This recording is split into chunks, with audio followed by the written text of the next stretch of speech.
អនុស្សាវរីយ៍ជាមួយឪពុកក្មេកខ្ញុំកាលពី3 4ឆ្នាំមុនណាបងប្អូននិយាយទៅដីនេះគឺសិតតែស្មៅហ្មងស្មៅឡើងសុបទៅទ្រុបខ្លាំងហ្មងហើយសិតតែដើមឈើធំធំហើយជាពិសេសគឺដើមអាស័យខ្ពស់ខ្ពស់ហ្នឹងហ្មងបងប្អូនហើយនេះពេលដែលយើងបានសម្អាតបានប្រហែលជា80%ហើយបងប្អូនឃើញថាស្អាតច្រើនខ្លាំងមែនតែនតែបើប្រព័ន្ធទឹកគឺយើងអត់ទាន់បានរៀបចំទេហើយភ្លឺស្រែហ្នឹងក៏យើងអត់ទាន់បានលើកដែរប៉ុន្តែនេះគឺថាសម្អាតបានច្រើនមែនតែនបងប្អូននិយាយទៅធ្វើស្រែមួយកន្លែងខ្លះគឺចាប់ផ្ដើមពីចំណុច0ហ្មងបងប្អូនសិតតែស្មៅស៊ុបទ្រុបហើយយើងឆ្កាឲ្យស្អាតហើយលើកភ្លឺលើកអីដាក់ប្រព័ន្ធទឹកឲ្យស្អាតទៀតទៅបានយើងអាចធ្វើស្រែបានអញ្ចឹងបងប្អូនហើយម្ចាស់ស្រែនេះគាត់សប្បាយចិត្តមែនតើពេលដែលឃើញពួកខ្ញុំឆ្កាបានស្អាតអញ្ចឹងពួកដីស្រែនេះគាត់ទុកចោលយូរឆ្នាំហើយគាត់ចាស់ជរាទៅអត់អាចធ្វើបានដល់ពេលអញ្ចឹងគាត់ជួលឲ្យពួកខ្ញុំទៅតចាប់ដើមធ្វើស្រែនេះឪពុកក្មេកខ្ញុំគាត់អត់សម្រេចចិត្តច្រើនទេព្រោះគាត់គិតថាស្រែយើងក៏នៅក្បែរនឹងដែរអញ្ចឹងពេលដែលយកសំណាបយកអីយកម៉ាស៊ីនយកអីមកធ្វើការយើងបានធ្វើនៅចិត្តគ្នាអញ្ចឹងណាអញ្ចឹងយើងក៏ជួលគេទៅ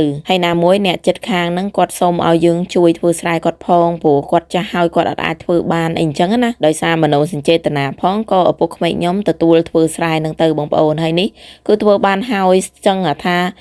80-90% ហើយនៅជប៉ុនការជួលដីស្រែនេះរៀងធូរថ្លៃដែរទេបងប្អូន